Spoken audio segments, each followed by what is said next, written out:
Alors, je m'appelle Patricia.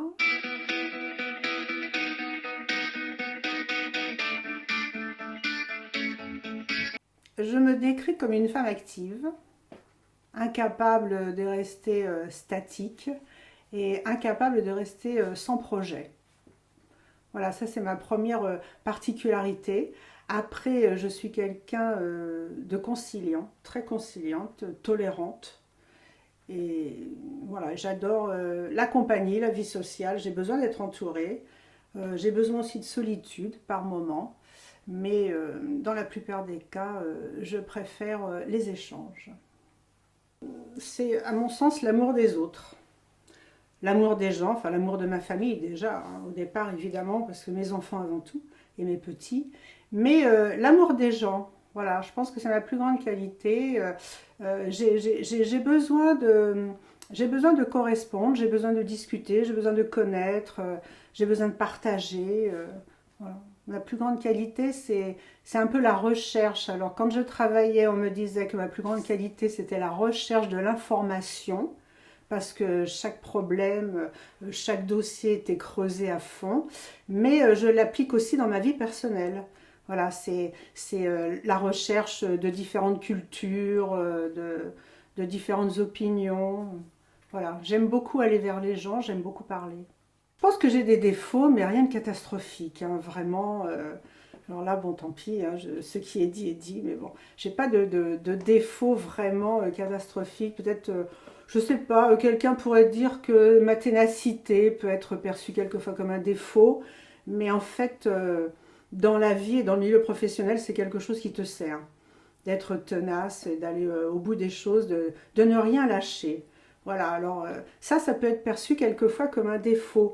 Les gens peuvent confondre avec un acharnement, alors que c'est pas du tout le but. Mais sans quoi, au niveau de mes défauts, si je suis bavarde, voilà, j'ai toujours été bavarde, mais enfin ça, bon, voilà, disons que je suis bavarde. Mes enfants, mes petits-enfants déjà, bien évidemment, là je suis tellement émerveillée, voilà, mes enfants m'ont fait quatre merveilles, et vraiment avec tous des caractères totalement différents, mais ce sont des enfants qui sont ouverts, intelligents, et je me régale. Alors ça, c'est une joie immense, indescriptible. Je crois que le fait d'être grand-parent, beaucoup passent à côté, malheureusement, pour plusieurs raisons, hein, des raisons professionnelles, le manque de temps. Mais moi, j'ai la chance de pouvoir en profiter maintenant, et j'en profite à fond. Et ça, c'est ma plus grande joie. Ah, de la peine, les difficultés que pourrait rencontrer un membre de ma famille, bien évidemment. La peine et le chagrin de la perte d'être cher. Et puis la peine de chagrin d'amour, tout simplement, puisque quand on a été blessé ou meurtri, bon, ça c'est une vraie peine. Voilà. Et puis après, après c'est la vie, les décès, les pertes de personnes qui sont autour de vous. Ça c'est compliqué à vivre, même si on a des souvenirs. Bon, il y a des gens pour qui ça va être beaucoup plus compliqué que d'autres. On essaie de s'en remettre parce qu'on se raccroche à ce qu'on a. Bien sûr, il faut se raccrocher à la vie, il faut se raccrocher à ses enfants, il faut se raccrocher à ses petits-enfants. Bon, là, c'est vrai que le père de mes enfants vient de décéder, il était jeune, trop jeune aussi. Il a eu une fin de vie épouvantable, et ça, c'est une tristesse incroyable pour moi. Voilà, je crois que c'est la disparition d'être cher qui provoque la plus grosse douleur. Je vois rien au-dessus. La mort, ça, j'ai beaucoup de... Voilà.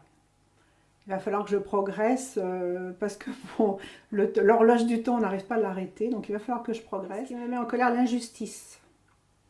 Alors là, dès l'instant où je trouve qu'une situation est injuste, même si je ne suis pas concernée, hein, là, franchement, ça peut vraiment me mettre en colère. Voilà. Et puis, la maltraitance aussi, la maltraitance des enfants, la maltraitance des femmes, la maltraitance des animaux, ça, c'est absolument insupportable.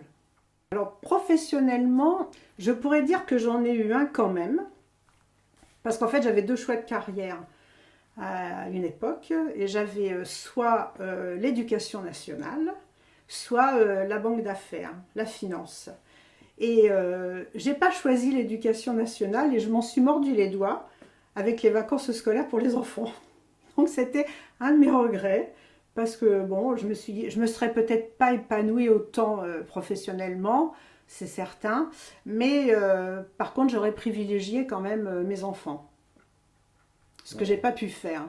J'ai du caractère. Voilà, on va dire ça comme ça.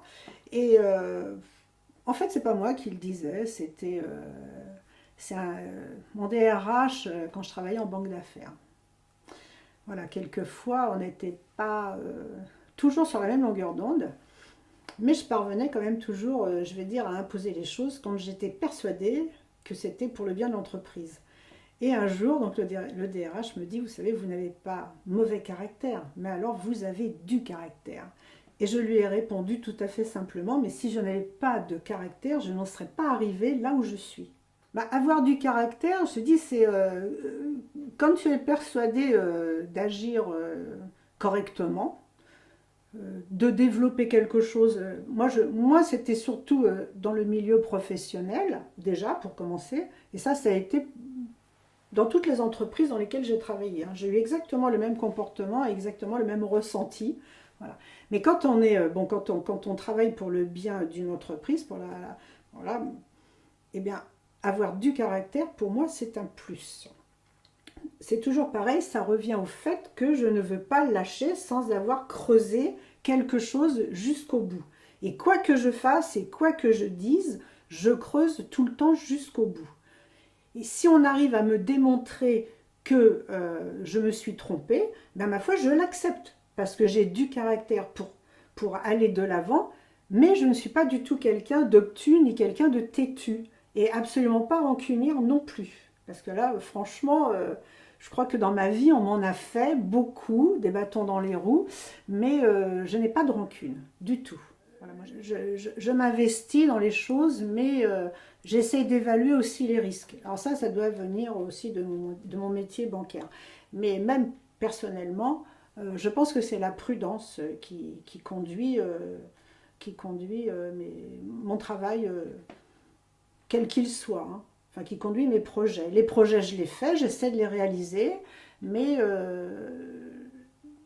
je calcule toujours les risques, en fait. Je pense que ça, c'est un peu maintenant inné. J'essaye toujours de calculer les risques et de tirer les bénéfices de chaque chose. Alors mes faiblesses, je suis très gentille et trop gentille. Et alors surtout, j'ai vraiment une grosse faiblesse, c'est que je suis très naïve. Alors là, ça c'est une faiblesse.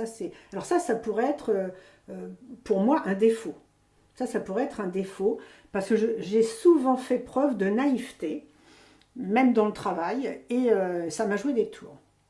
Parce que j'ai un petit peu trop tendance à prendre ce qu'on me dit pour argent comptant, comme dit l'expression, et sans vérifier. Et là, je me fais des fois avoir. Et même sur...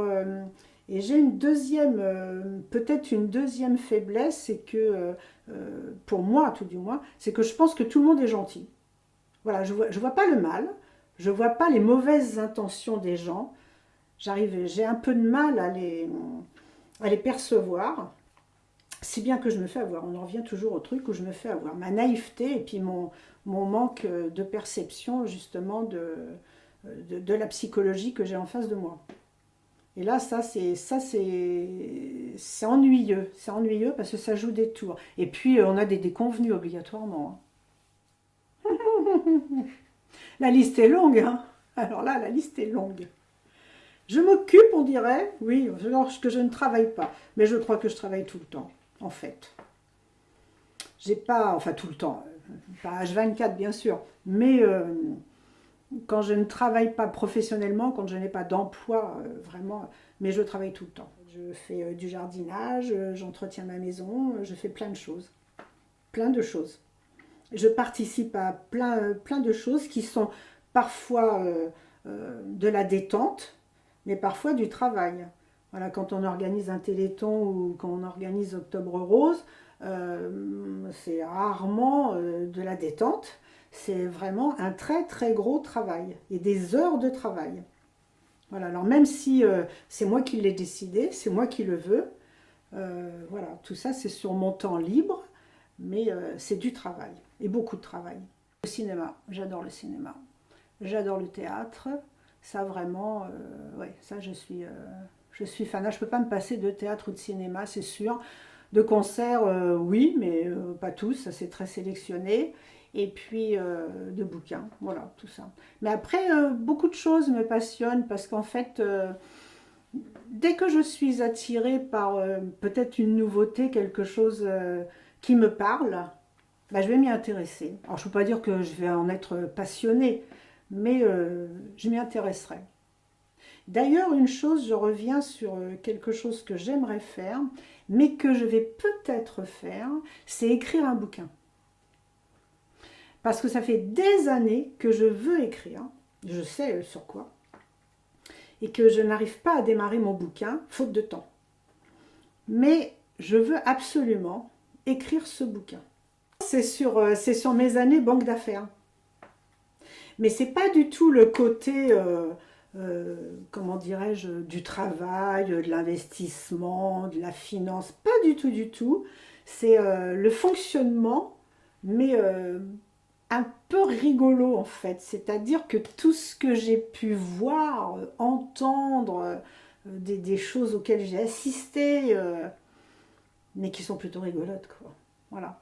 Et ça, c'est mes années parce que j'ai quand même connu des personnages, voilà, tout à fait atypiques.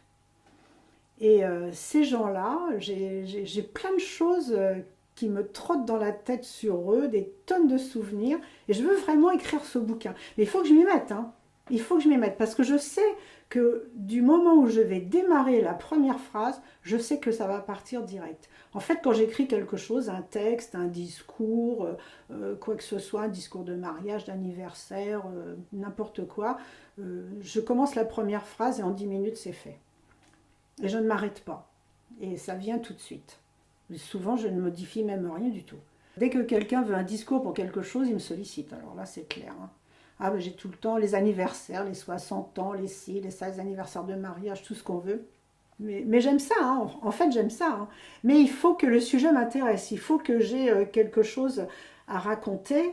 Voilà, mais que ça me concerne, que je me sente concernée. Je ne vais pas écrire un discours à quelqu'un que je ne connais pas ou pour une circonstance qui ne me concerne pas. Valeur pécuniaire, non. Le bien matériel, non. Pas du tout. Ça, alors là, pas du tout, du tout. Mais bah, ce qui a de la valeur, c'est les relations entre les gens et les sentiments. Les sentiments, bon, quand ils sont vrais, quand ils sont partagés en plus, bah, ça c'est une valeur inestimable, inestimable. Quand tu as un amour partagé, voilà, des choses comme ça, bon, ça a de la valeur. Ça représente quelque chose. Voilà. C'est pas le fait d'avoir le dernier modèle de la voiture ou d'avoir son pavillon qui représente une valeur à mes yeux. Pas du tout. Moi, je m'attache pas du tout au bien matériel. Alors, pas du tout. Toutes les valeurs, toutes mes valeurs et ma valeur, tout est moral ou sentimental. Je ne fonctionne qu'à l'affect, principalement à l'affect.